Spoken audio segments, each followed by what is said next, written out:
The broadcast is now starting. All attendees are in listen-only mode.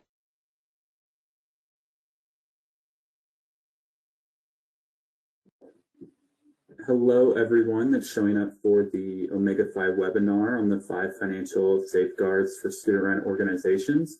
We'll give folks a few minutes to show up into the room, and then we will get started from here when the time is right. So yeah, hold tight for a few minutes, and then we'll get moving from there.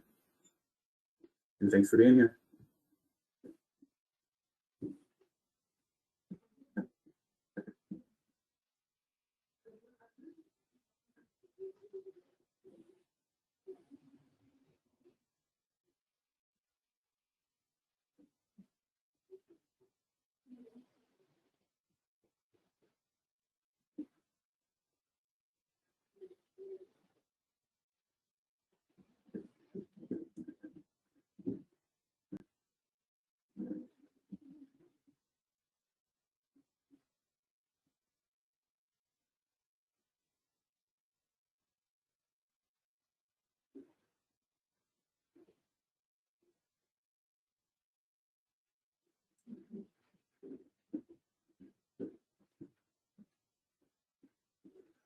Once again, welcome everyone that's here. I'm just going to give it another minute or two for folks to be able to jump into the webinar, and then we will get started. But thanks for showing up. We'll get started shortly.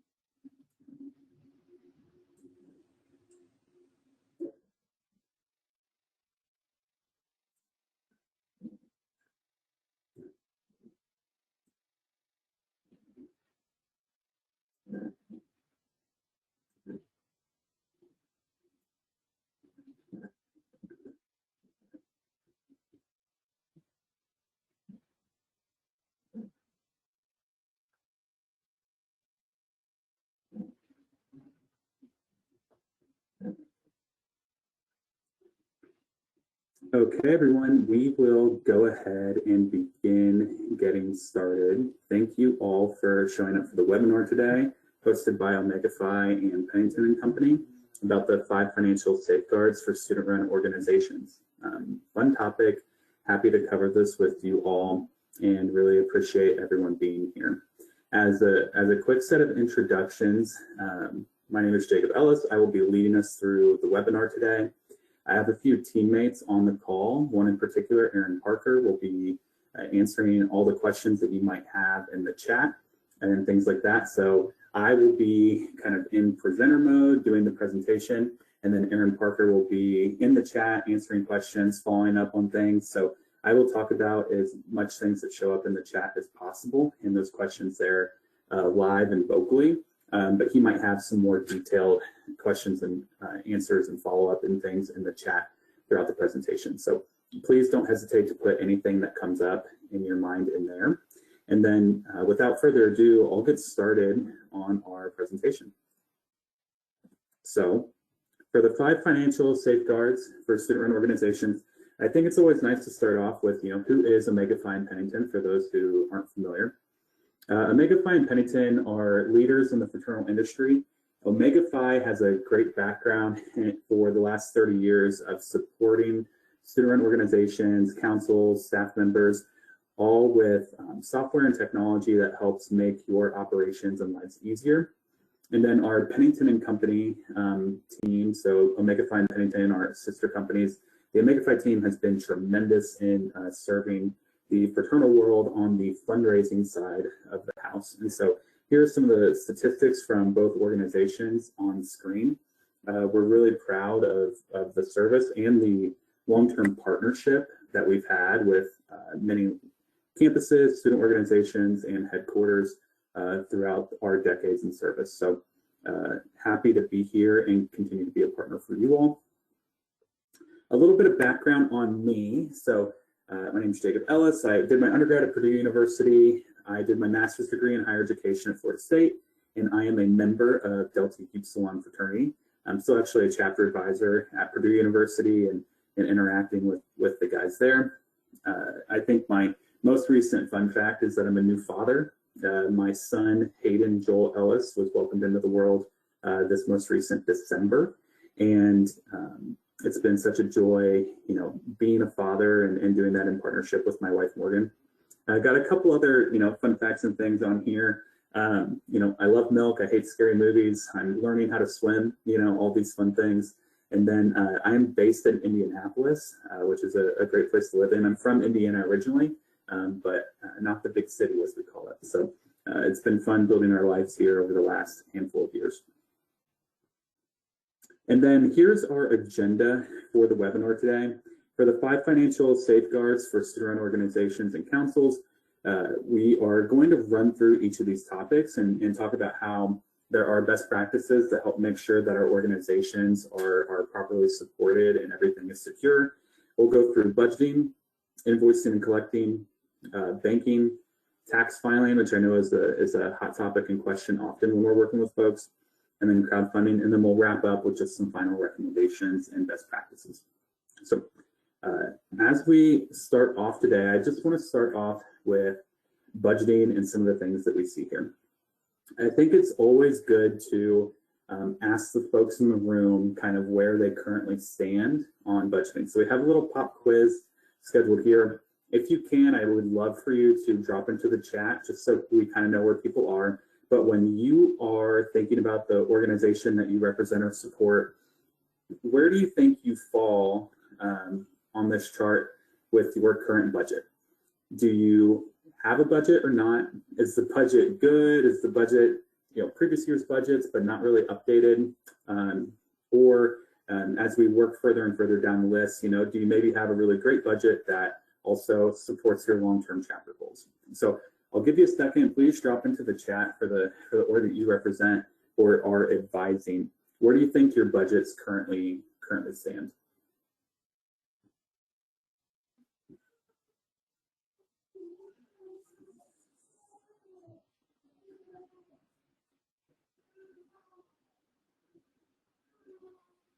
As you all think about those, just drop those in the chat real quick.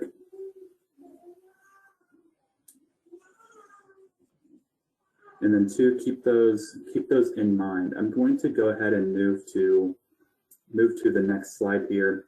But if we kind of transpose where your current budget status is, and then we were to give that a letter grade, as we work down the chart, the letter grade for your organization would get better and better and better. Our ultimate goal with budgeting is not just to accurately track expenses and revenue, but we want to make sure that we're using the budget tool to further support the priorities of the organization, not just in the short term, but long term. And so when you are representing your chapter, working with your executive teams, or supporting the groups that you work with, how do we continue to upgrade the conversation to talk about long-term goals for the organizations, so that way you can continue to strive and meet high markers? I think where the budget can become a risk for folks, right, is when you are in that D or F range, right? You don't have a budget, or you have a bad budget, or even that C range. The issue is that you're not following and tracking those expenses and those revenue pieces. And so it's hard for you all to have a good grip and awareness of where you're at financially. And that makes accountability conversations really difficult. But then once you get into the not being in the A and B range, you are also missing the opportunity to talk about where you could have major success as an organization and really fund your mission, your purpose, and try to achieve as much as you can achieve. So when you're thinking about setting up your budget, you want to make sure that you're accomplishing both pieces because it helps the long-term success of your organizations. When it comes to having conversations, Omegafy is always a good partner on the financial side for organizations and councils. We have some tools on the website. There are some downloads that you can access.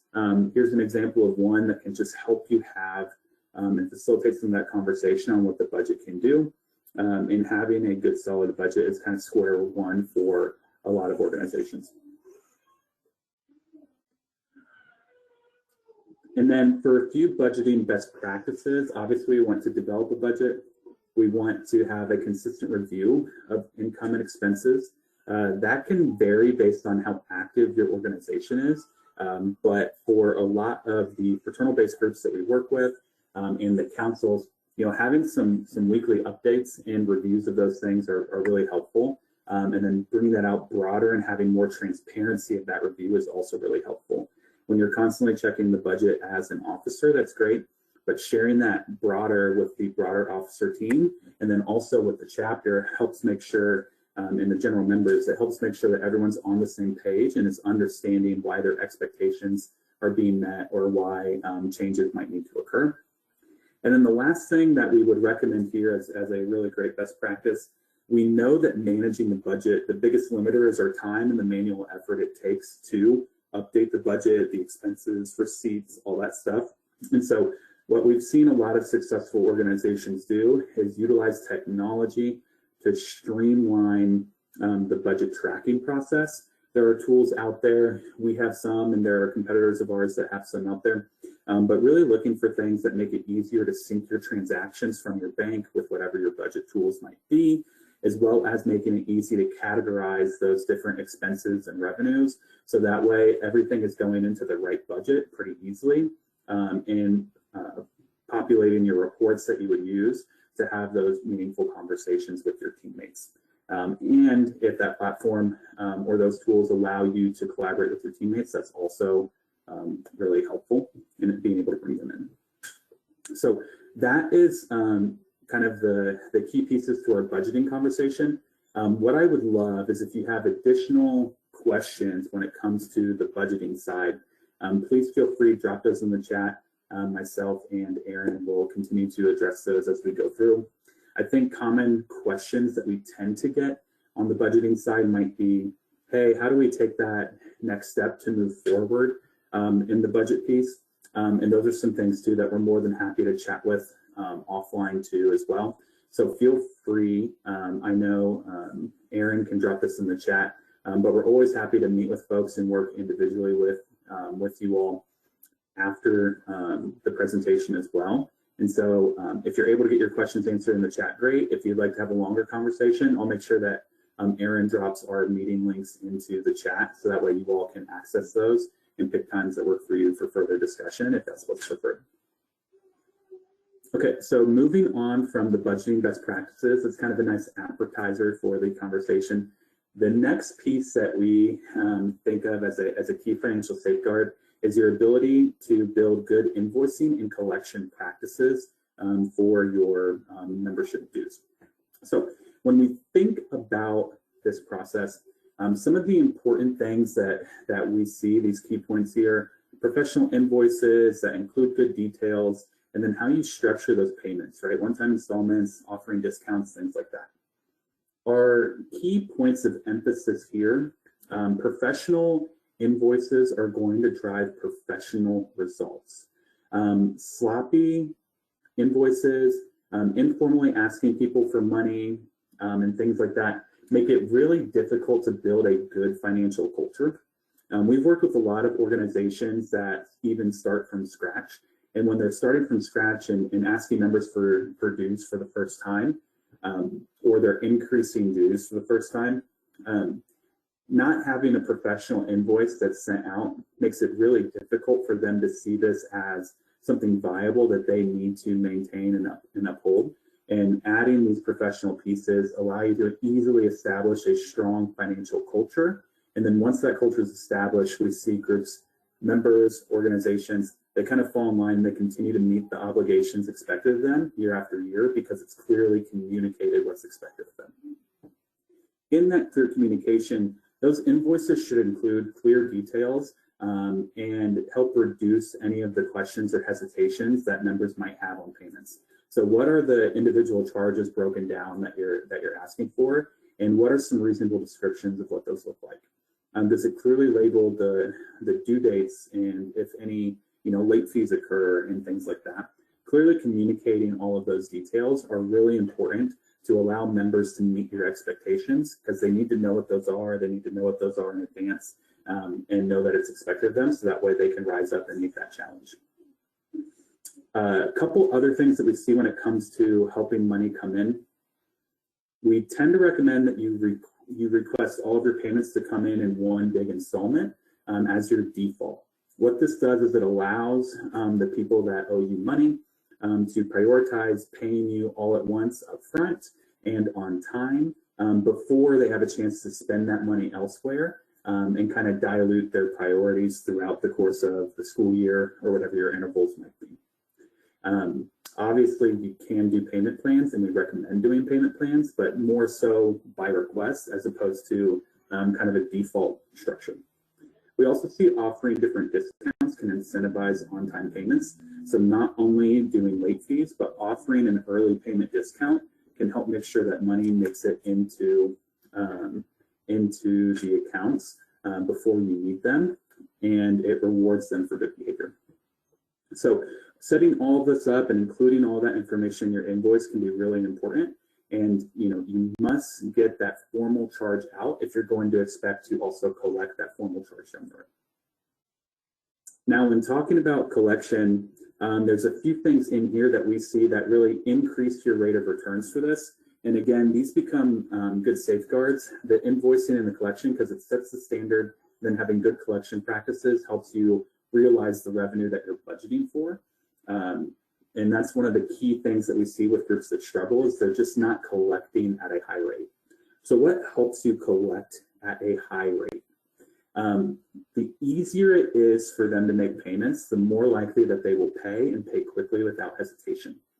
What we currently see right now in the industry is that online payments and credit cards are the easiest way, or debit cards, are the easiest way for all parties involved, both you all as administrators or officers in this case. It makes it easier for you to collect those payments, but then it also makes it easier for your members to pay because there's no physical running to the bank, there's no depositing of checks, there's no depositing of cash or going to the ATM, getting a checkbook, which, all these things are more so outdated practices because most people are doing all of their financial work digitally. So how do we meet that digital moment? We must accept credit cards and go from there. I think in our work, we've actually seen, a lot of, our campus partners and councils, for example, have told us countless examples of times where they've had uncashed checks for a long time from the organizations they were collecting from, some that found checks from 5 years prior hidden in a desk or a folder that was unrealized revenue, and two, a lot of anxiety around these large check payments being kind of carried around campus or some of the cash. And so eliminating all that worry makes things easier for everyone involved as well. In the tips we see working with payment plans, obviously if folks need that, it's better to collect some money at consistent intervals that are planned intervals that are communicated and accepted by both parties. That is much better than not collecting any money at all, right? So be flexible with the folks who need it, but make sure the expectations in the new plan is clearly communicated and there's good reminders built into that, the same way you would for those folks who are supposed to pay in one installment. Another thing that we see, and is listed pretty clearly on here, no Venmo, but that also includes Cash App or any of the peer-to-peer apps, includes Zelle, which Zelle is becoming less accessible now recently because the actual Zelle app is closing and people are going to need to, if they're going to Zelle, use their banking partner to Zelle, and not all of our students will have that either. So what we see with the peer-to-peer apps is they create several potential risks for our officers, for our organizations. And some of those risks include potential theft from the officers because there's not a lot of transparency in how the transactions are done and where the money's going. Our officers collecting via those peer-to-peer apps might also become personally liable on their taxes for the income generated there. We see that as something that's potentially harmful based on how the apps handle their tax documents for the individuals. And also the inability for our groups to transition over these peer-to-peer apps as a part of officer transitions.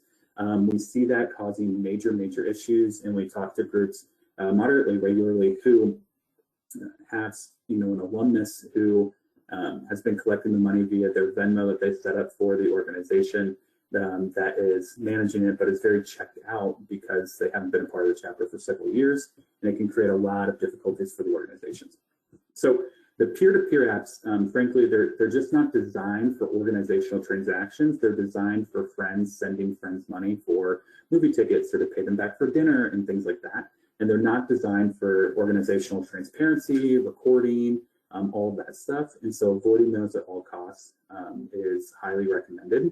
And there are several good platforms on the market, including some that Omegafy has, that are designed for organizations and makes things really easy for folks, but also making sure that you're hitting all those compliance markers for good operations.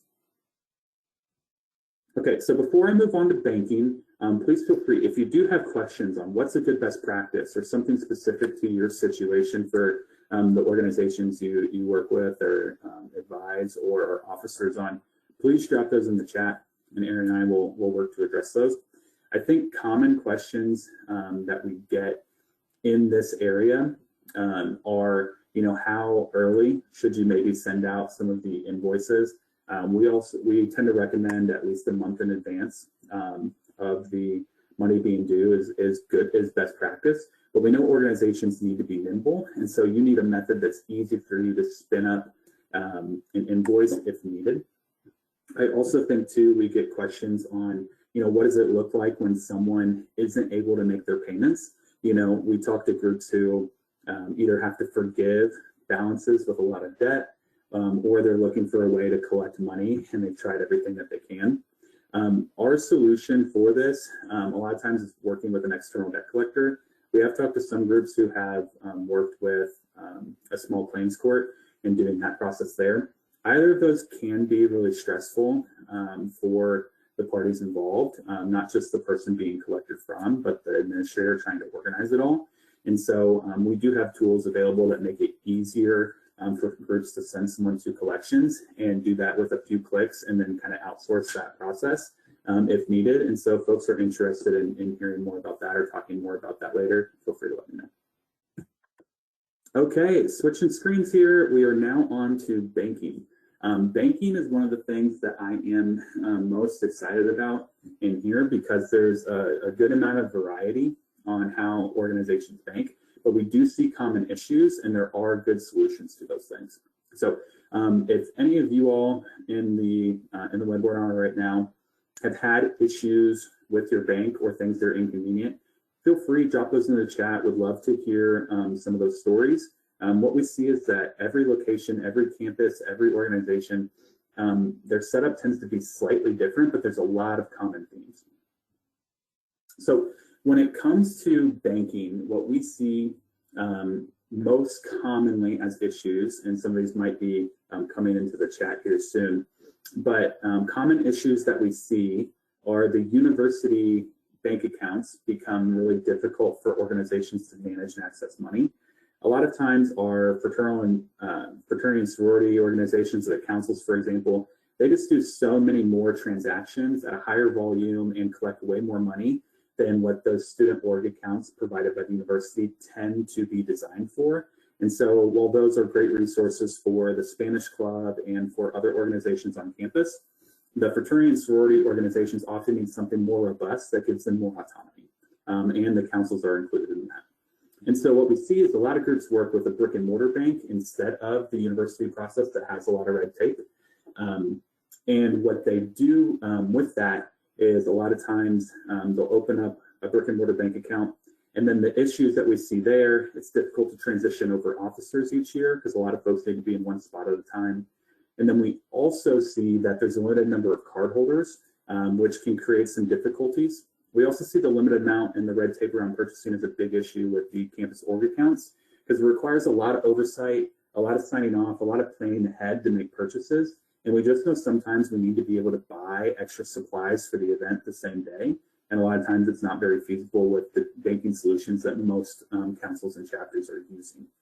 And if we don't have good ways to make purchases with our organization funds, then individuals are fronting that money, asking for reimbursements, and that creates extra stress for the student who may not have a credit card or may be maxing out that credit card for other expenses already. Or it creates extra work for the officers and the admins because they need to do all this paperwork to get the reimbursement done.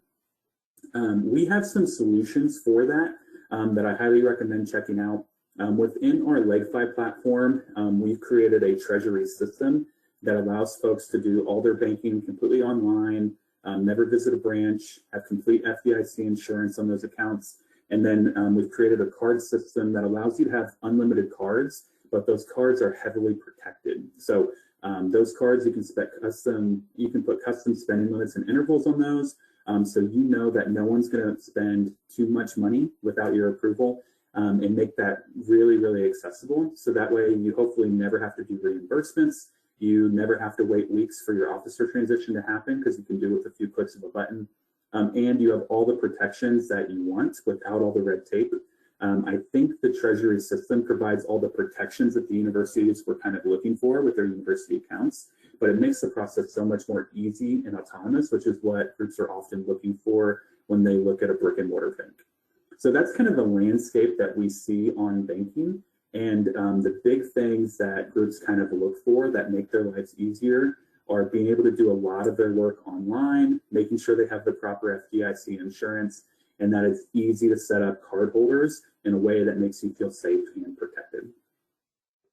If you have questions on banking, please feel free to drop those in the chat as well. And if you have any specific use cases you want to talk through, our team can talk with you about that as well in the chat. Okay, the next thing I want to talk through with us is tax filing. What we see with tax filing in the student organization and council space is that there's so many question marks that we get from students, admins, and staff members on what's actually expected here. And I think as a general, our industry has done a poor job of communicating the IRS expectations. But also, I know a lot of emotions come into play when people think about the IRS and meeting their obligations. So some common frustrations we hear here is just not knowing what to look for. And it's actually a lot easier than people think about. And so I'm going to talk through that a little bit right now.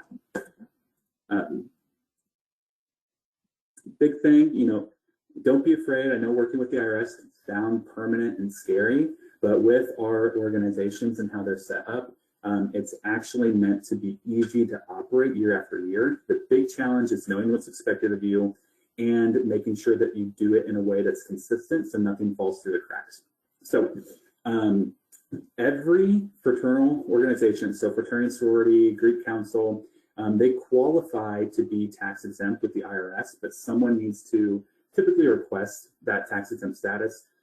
For the councils, they're going to need to do that themselves. They're going to need to file that tax exempt application. But then for a lot of our chapters, typically their headquarters is the person that typically asks for that request. And then once you have your tax exempt status, that would cover your EIN number with the IRS and make it tax exempt. Once you have that, you're just expected to file a 990 form each year. So that way you can maintain that tax exempt status. If you don't file that 990 form for 3 consecutive years, your tax exempt status is automatically revoked, and then your organization is technically supposed to be filing business income taxes. So we want to maintain that tax exempt status. We don't want to lose it. All you need to do is file that 990 form each year and make sure that your group stays tax exempt. Now, a lot of groups have the question of, should we be tax exempt? Should we not? The big indicator here that I look for is, do you have an EIN number for your organization? A lot of groups also don't know the answer to that. So I can try and help you out here a little bit. But a lot of times too, if this is a larger conversation we need to have, we do free tax filing consultations and kind of tax calls with groups all the time. You can meet with myself or Aaron, and we're more than happy to just talk to you, figure out what's going on with your specific organization or set of organizations, and kind of demystify that and then help identify what your options can be. But back to the EINs. So an EIN number will follow an organization for life, but not all organizations have them. Typically, if you've ever set up a bank account for your organization, you had to get an EIN with the IRS to do so, because the banks tend to require that for any business banking account. Now, if your organization has only used university banking for the entirety of the organization's time, there's a chance that they don't have an EIN number. but it doesn't mean that you can't get one, and it's not easy. EIN numbers are free to get through the IRS, but once you have one, you want to try and make sure that you apply for tax exempt status, and then you maintain that with the 990 form each year. If you're unsure if you have an EIN currently, there's ways to search that we can help you with. It's also useful to ask your bank or your organization's headquarters if they know what your EIN is. Sometimes they do a good job of maintaining those records, sometimes they don't. But we're happy to help you all through that process. Now, I talked about the tax process, right? If you have an EIN, make sure it's tax exempt and file the 990 form each year. If you look on the IRS website and talk about the 990 forms, there are actually 3 different 990 forms that our groups most commonly file. Either the 990N, the 990EZ, or the full 990 form. Organizations are only required to file one 990 form each year, but you have to pick the right one based on your organization. The vast majority of organizations do file an N or an EZ because they brought in a gross revenue amount of either less than $50,000 for the N or less than $200,000 for the EZ. These forms are somewhat easy to file. You could self-file those through a tool like file990.org. Think of that as like a TurboTax, but for 990 filing. And that is something that you all typically can do and manage yourself as long as you're keeping decent records and make things easy. Now, the long form 990, we typically see folks who are making more than 200K and needing to file that form. They're almost all working with accountants to do so because the form tends to be a little bit more complex. And so that's something there, but you would only need to file one of these forms each year, and that form might change if your organization's revenue tends to vary or kind of teeter around one of those cutoff points. So try and make sure you're filing the right one each year.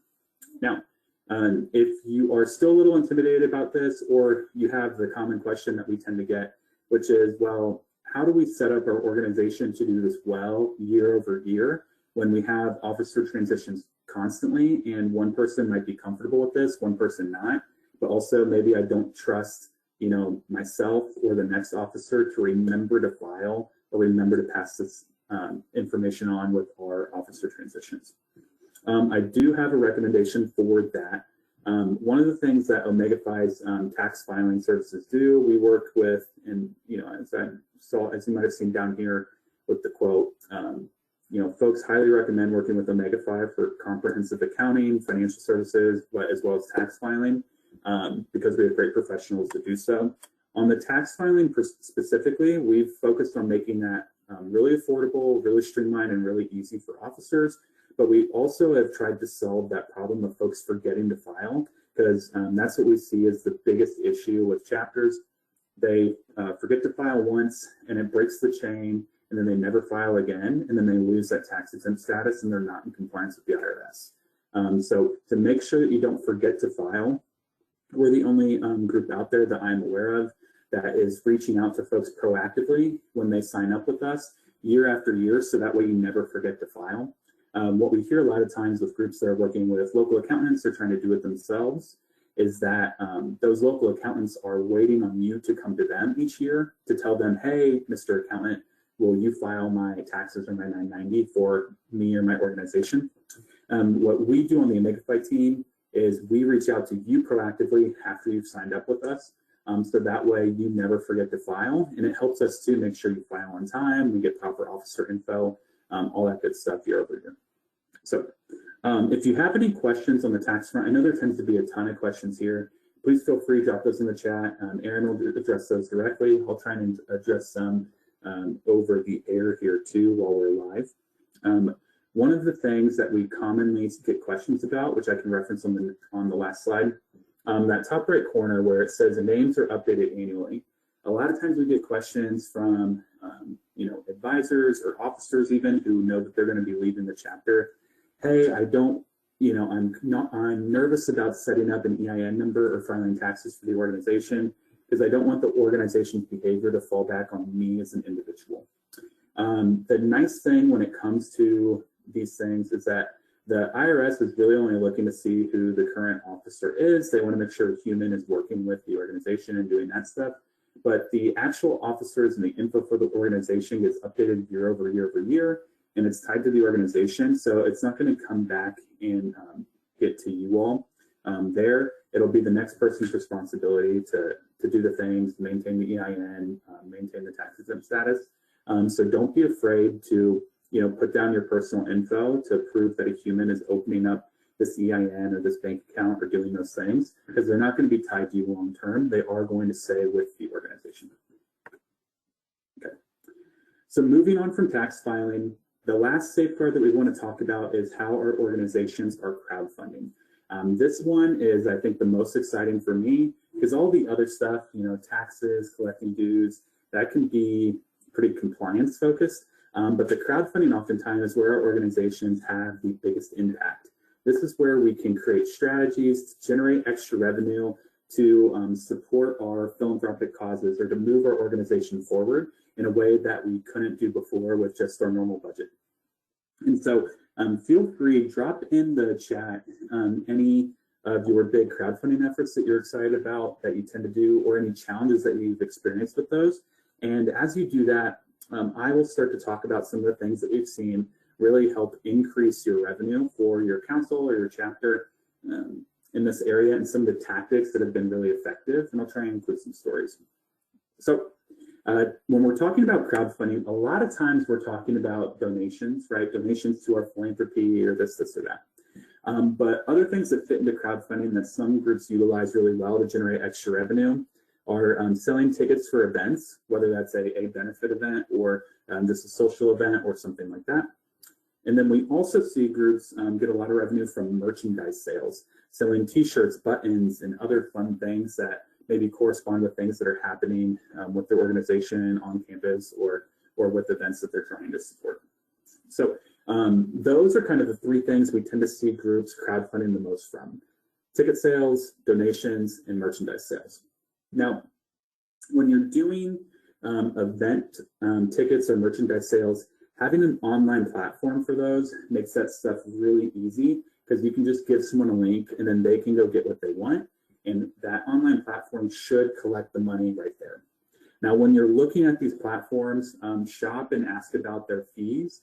We have talked to folks who have used other platforms and have worked with places like GoFundMe or Eventbrite, and they've complained because those organizations profit off of the fees from those. So beyond just a standard credit card fee, they might be charging a 10, 15, or 20% fee for any ticket sold. And same thing for some of these e-commerce sites for merchandise sales. So you want to double check the overhead and make sure you're getting a good deal. We have set up our platform to only collect the normal credit card fee from those. And so the money from those isn't actually coming to us. It's just covering that Visa card, MasterCard balance. So that way you can enable card payments. So that's something to look at. Now, when it comes to ticket sales, the ability to do pre-sales is awesome. The ability to track attendees and have all that location data and all that stuff set up is all really, really important in looking at those platforms. The next thing, thinking about donations, something that we see underutilized with a lot of the organizations that come to us or that we've talked to, is reoccurring donations. We tend to see many groups focus on one-time donations. Hey, we have a cause, or we have something that we're raising money for this week, will you support? And what we've seen from industry and organizations like Netflix and all these other things is that a subscription model or getting reoccurring revenue is really, really important to increase your bottom line. And so the organizations that have worked with us to create reoccurring donations and campaigns for those to help get monthly donors or biweekly or quarterly donors to the cause have seen dramatic increases in revenue, which can be really, really, really awesome. And then the last thing I want to talk about with crowdfunding and some of the things that you can do here to make sure you're not leaving potential revenue on the table are those bottom two marks. I'll kind of loop those together here. But you need something that is more trusted than Venmo, and you need something that is customizable, so that way it speaks to the specific cause. So why you need something more trusted than Venmo or one of the peer-to-peer apps? Well, what we see with a lot of our student-run organizations is that they're trying to do all their fundraising through Venmo, but in Venmo, people are typically only willing to pay someone through Venmo if they know the person already. So we're seeing unrealized income because student-run organizations can only really get, if they're a Greek organization, they can really only get people to donate who are other Greek students, and they have a hard time getting donations from non-Greek students. They have a hard time getting donations from community members, parents, alumni, staff members, and things like that, because they don't necessarily trust where things are going. And then two, Venmo isn't personalized. So when you are raising money for a sisterhood retreat or to, for your philanthropy for, St. Jude's or something like that, when you're able to customize your link or your page or whatever you're using to speak to the specific cause, it's more compelling and people are more willing to donate more because they trust in what it's going towards and you're pulling on the heartstrings there. So that customizability can really help increase revenue. If any of you all have some additional questions that come in or examples or things like that, maybe you have actually, changed something in your event structure or your crowdfunding structure to increase revenue. Would love to hear those stories as well. I'll give you an example of a couple stories that I've heard from groups. One is with one of our campuses at Ole Miss. Ole Miss said that they have a big fundraiser that Panhellenic does. It is an event, and the year that they added an online ticket option for the parents of the participants and anyone else to be able to kind of live stream the event or see it on a YouTube stream is something that they have greatly seen the revenue increase from. So they created that $5, online only event ticket option, which is much cheaper than the in-person event ticket option. And their revenue skyrocketed because they had that. But they also know that because they had a platform or something that helped them track the data to separate revenue by ticket type. Another example that I saw, there's a chapter that they use a custom web page to sell tailgating spots in their chapter parking lot on football game days to generate extra revenue for the chapter. They've done this for a long time. They used to do it all cash, and it was really hard for them to do pre-sale tickets.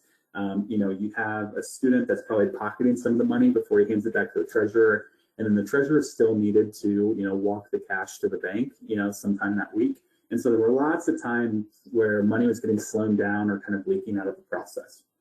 Well, once they started using a platform to sell those tickets, they were able to send a link to all their parents and alumni before the season started with all of the home games on it. And parents and alumni could just go ahead and go crazy buying tickets pre-sale. And they could say, okay, I have an RV. I'm going to 3 football games this year. Let me buy all my tickets now. So not only did they capture more revenue on the front end, but they sold more tickets throughout the year. It made operations easier. And then they were still able to sell tickets at the door. The first year that they used an online platform was the first year they got actual statistics. So I think they raised about $15,000 from those tailgating tickets throughout the football season. But what was really cool was because they had the data in year one, in year two, they increased their revenue from the same parking lot and one less home football game. They increased revenue by over 50%, going from about $15,000 to over $22,000. And when I asked them, hey, what led to this? What do you think the big difference was? They said that because they had the data, they were able to say, oh, okay, well, we can dynamically price these tickets a little bit better because we know what types of games people are more or less interested in.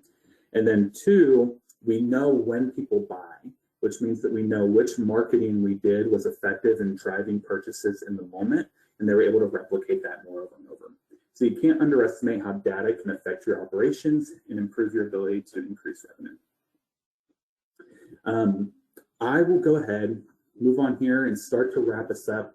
I know we talked about a lot today, from budgeting to invoicing, collections, banking, tax filing, and crowdfunding. Here are just a few best practices I want to leave us with as good fundamentals for our student-run organizations and our councils. When being an officer in these scenarios, it's really important to be firm and fair.